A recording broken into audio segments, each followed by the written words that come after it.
โบราณว่าระวังเด้อเอาลูกเพิ่นมาเลี้ยงเอาเมียงเพิ่นมาอมแล้วสิมีเรื่องมีปัญหามาให้ปวดหัวอยู่บ่แล้วบ่เลิกสายเลือดจากของก็บ่แม่นมันก็มีมานานแล้วเดะเรื่องนี้เนาะอะพอลูกเขามาเลี้ยงเป็นผู้ชายอีกพร้อมแต่งงานกับผัวมา2 ปีบ่ได้ลูกจักเทื่อลองเบิดทุกวิธีหาหมอก็แล้วอิหยังก็เฮ็ดเบิดบ่สำเร็จเมียนี่ก็เลย อยากสิมีลูกอยากสิอุ้มท้องอยากสิมีช่วงเวลาของคำว่าแม่สักครั้งหนึ่งบางคนคนที่อยากได้ก็อยากได้เด้ก็ได้มามันก็บ่แม่นลูกเจ้าของใจก็ยังคิดอำลำว่าโอ้ถ้าแม่นว่าเป็นลูกเจ้าของสายเลือดเจ้าของจะดีเนาะจักแม่นเป็นนำผัวหรือเป็นนำเมียพอได้ลูกมาเลี้ยงขอเขามานี่ตัวเองพัดดันท้อง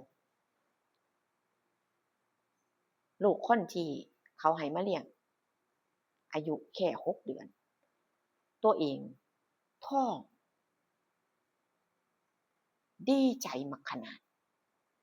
ก็หลายคนหลายเว้า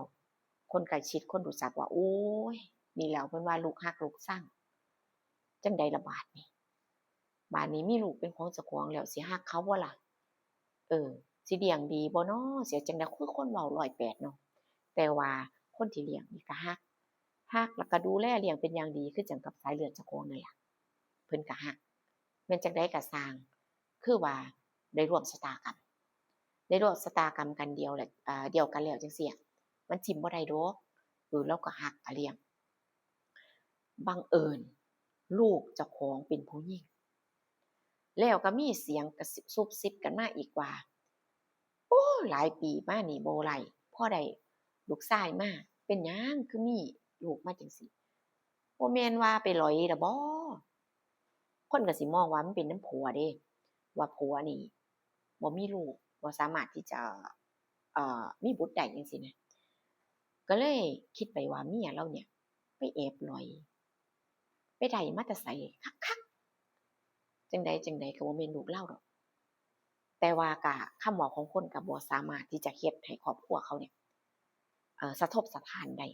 2คนผัวเมียก็มีแต่ดีใจแล้วก็แบบปลื้มแรงมาพร้อมกันทั้ง2คนจั่งใดก็สิเลี้ยงเขาให้เติบใหญ่เลาก็เลี้ยงแบบว่าลูกแฝดเลยเลี้ยงรักแพงอ่าเขาก็โตไล่เลี่ยระดับเนาะหัวเพียงกระดิบเลยล่ะคนก็มองว่าลูกแฝดแหล้วนี่ถ้าแม่นว่าไปบ้านอื่นจังซี้เห็นโอ๊ยเจ้ามีลูกแฝดบ่ยายคือเป็นตารักแท้เป็นชายหญิงเด้ บาดนี้พอเขาอยากเติบใหญ่เวลาผ่านไปหลายปีเข้าสู่วัยรุ่นลูกชายบ่เคยรู้ว่าตัวเองเนี่ยบ่แม่นลูกทางสายเลือดเลาก็ปิดเงียบเก็บเรื่องนี้เป็นความลับบ่ให้ไผปิปากเว้าเลยไผเว้านี่ขอแต่ว่านั่นเอ่ยปั๊บนี่บ่เลาสิแบบว่าด่าเลยเลาสิแบบว่าเลาบ่ให้รู้เลาย้านเขาน้อยใจจังซี้ความเรารักแต่เราก็รักสมที่เราอยากได้เดะเลี้ยงมาบาดนี้ ความบังเอิญหรือว่าชะตากรรมของเนื้อคู่ที่เขามาเจอกันบ่หรือจั่งใดลูกสาวกับลูกชายเนี่ยก็จะไปไหนๆด้วยกันตลอดไปไหนๆด้วยกันตลอดด้วยความที่ว่าแม่นี่เนาะพ่อแม่นี่ก็จะมองว่าพี่ต้องดูแลน้องอ้ายก็ต้องดูแลน้องไปไสก็จะปลอดภัยที่สุดนะย้านผู้ชายคนนั้นเข้ามาของแวะของเกี่ยวเพราะว่าเป็นวัยรุ่นเด้ใหญ่เป็นสาวแล้วจังซี้ เออก็ให้พี่เป็นหลักไปไสก็พาไปกลางค่ำกลางคืนไปเที่ยวงานหรือไปไหนๆก็ตามพ่อแม่ก็รู้สึกว่าปลอดภัยเด้อ้ายน้องเขาเบิ่งกันจังซี้แล้วเขาก็ดูรักแพงแล้วก็ดูแลกันเป็นอย่างดีเดะอ้ายนี่สิหวงน้องสิรักน้องแรงแต่ว่าความที่เข้าสู่ช่วงวัยรุ่นเนาะฮอร์โมนมันผุดผาดฮอร์โมนมันเปลี่ยนน่ะเออเข้าสู่ช่วงวัยรุ่นมันเป็นเรื่องปกติหนึ่งคืออยากรู้อยากลองอยากรู้อยากเห็นน่ะ ก็คือว่าอ่าน้องสาวเนี่ยเป็นผู้หญิงแล้วก็ โดยการเว้าการจาคุยกันในช่วงวัยรุ่นน่ะตามประสาเขาอะเราอยากรู้ว่าความรู้สึกนี้เนี่ยของหญิงๆชายๆที่เขาอยู่นำกันเนี่ยมันสิเป็นจั่งใดหเออก่อนหลังเนี่ยมันสิมีอารมณ์ใดความรู้สึกใดแต่ว่าเพิ่นก็บ่มีหนุ่มบ่มีคนที่แบบคบแบบจริงจังแบบจังซี้บ่มีแฟนน่ะว่าง่ายๆก็เลยชวนก็เลยชวนพี่ชายนี่ว่าลองบ่อยากรู้น่ะคือเขาจะพูดจะคุยกันแบบว่าทุกเรื่องพี่น้องเขาเนี่ยอ้าวพี่ชายก็คือมันวัยแบบไล่เลี่ยกันเนาะมันก็ต้องมีความรู้สึกแบบบ่ต่างกันดอกเอาลองก็ลองครั้งหนึ่งติดใจมันเป็นธรรมดาเนาะแล้วก็คืออย่างว่านั่นล่ะลองแล้วมันก็ต้องมันติดใจครั้งหนึ่งครั้งสองครั้งสามเริ่มแล้วเริ่มมีมาเรื่อยๆแม่พ่อนี่ก็บ่ฮู้แม่พ่อก็บ่ฮู้บาดนี้มีวันหนึ่งความแตกความแตกพ่อกับแม่นี่ก็คือว่าออกไปไร่ออกไปสวนออกไปไร่ไปสวนไปดูแลสิ่งของที่ปลูกไว้ลูกก็บ่ได้ไปเรียนอยู่บ้านทั้งสองคนน่ะบัดแม่นี่กลับมาเร็วกว่าปกติน้ำกินเบิดเอาน้ำไป2ขวดอากาศมันร้อนแรงนะมื้อนั้นกินน้ำเบิดเวลามันก็ยังบ่ทันค่ำแม่ก็เลยว่าโอ๊ยไปเอาน้ำมากินก่อนอยู่บ่ไกลกันมากมายดอกสวนกับบ้านกลับมาเอาน้ำเย็นๆในตู้เย็นกินมันคงจะชื่นใจกลับมาบ้านเงียบก็แต่ว่าประตูบ้านประตูใหญ่ก็เปิดอยู่เอ๊ะเด็ก2คนนี้มันไปไสกันฮึเขาก็ได้วัยรุ่นเนาะบ่รู้จักระมัดระวังบ่รู้จักแบบว่าจั่งใดอะในสิ่งที่ตัวเฮ็ดน่ะเพิ่นก็อยู่ในบ้านเพิ่นก็ถือว่ามันเป็นความเป็นแบบส่วนตัวนะก็บ่คิดว่าจั่งใดแม่พ่อนี่บ่กลับมาเร็วอยู่แล้วเพราะค่ำๆมืด6โมงมื้อเช้าลาวจังกลับแต่ละมื้ออะเข้ามาในบ้าน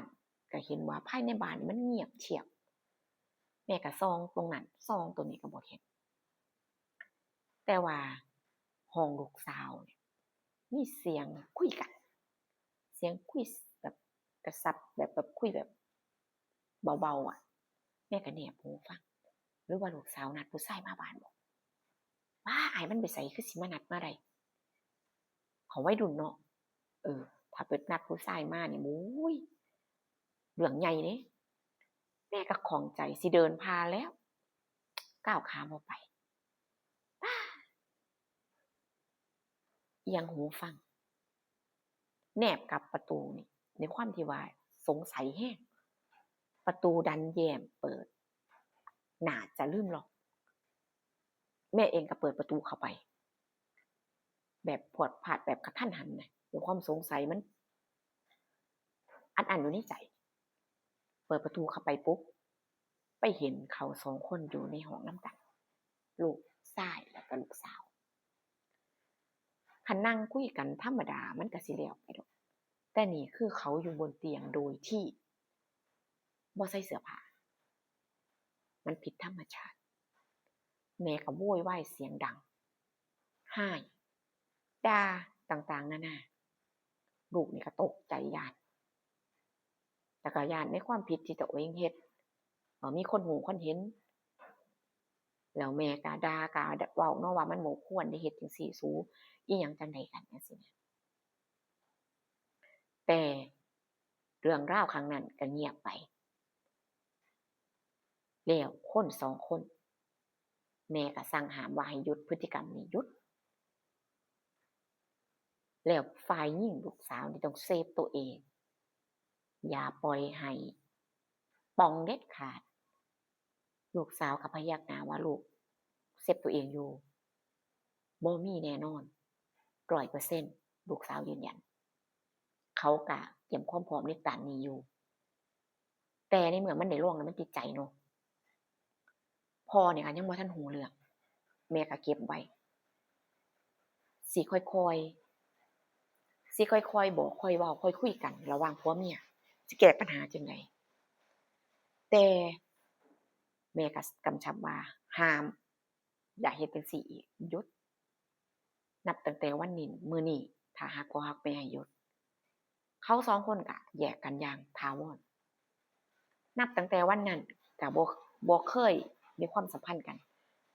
ก็บ่เคยไปไหนด้วยกันเหมือนแต่ก่อนสิไปไสก็คือแบบว่าจะไปเองบ่ก็กลายเป็นแม่พาไปเลี้ยงแยกกัน ตัวพี่ชายนี่ก็อยู่แบบมันบ่มีความสุขเนาะเมื่อความจริงเปิดเผยเขาก็จบพอดีจบม.ปลายพอดีอ้ายก็เลยขอตัวแยกตัวออกไปทำงานบ่เรียนต่อแม่เองก็มองว่าถ้าอยากทำงานถ้าบ่เรียนต่อก็บ่บังคับให้ไปเพราะว่าใจลึกๆก็อยากจะแบบให้เขาแยกกันไปทำงานบ่นานอ้ายก็มีผู้หญิงที่มาชอบมารักเขาก็มีครอบครัวไปแม่ก็เบาใจพ่อน่ะ ก็เฮ็ดหยังบ่ได้แม่ก็บอกก็คุยว่าครอบครัวเฮามันเกิดปัญหาแบบนี้สิเฮ็ดจั่งใดเพราะสิเฮ็ดหยังรุนแรงมันก็บ่ได้เพราะว่ามันมีผลเสียอย่างเดียวมันผลเสียมากกว่าผลดีผัวเมียคุยกันรู้เรื่องเงียบเก็บเรื่องนี้ไว้เหลือแต่ลูกสาวตัวพี่นี่แยกตัวออกไปมีครอบครัวเหลือแต่ลูกสาวก็ยังบ่ทันตัดสินใจที่จะแบบมีไผจังซี้เนาะแต่ยังอยู่เอ่อกับครอบครัวอยู่จน ผ่านไปหลายปี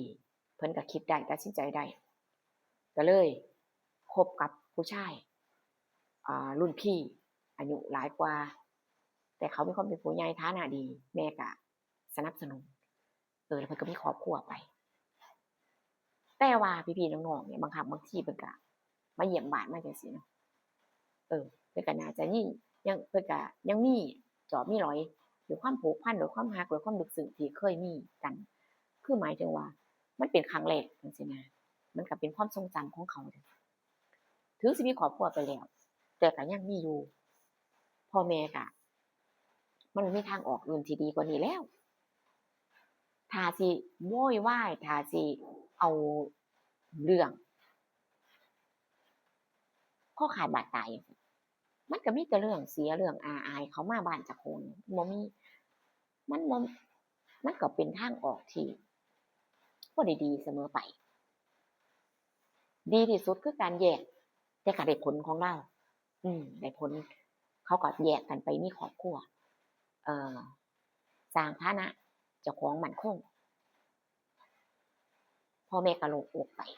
เอาเรื่องราวพี่สาวกับพี่ชายกับน้องสาวได้จบลงแล้วได้ฟังแล้วมีความคิดเห็นจั่งใดแหน่ FC เจอกันคลิปหน้านะคะ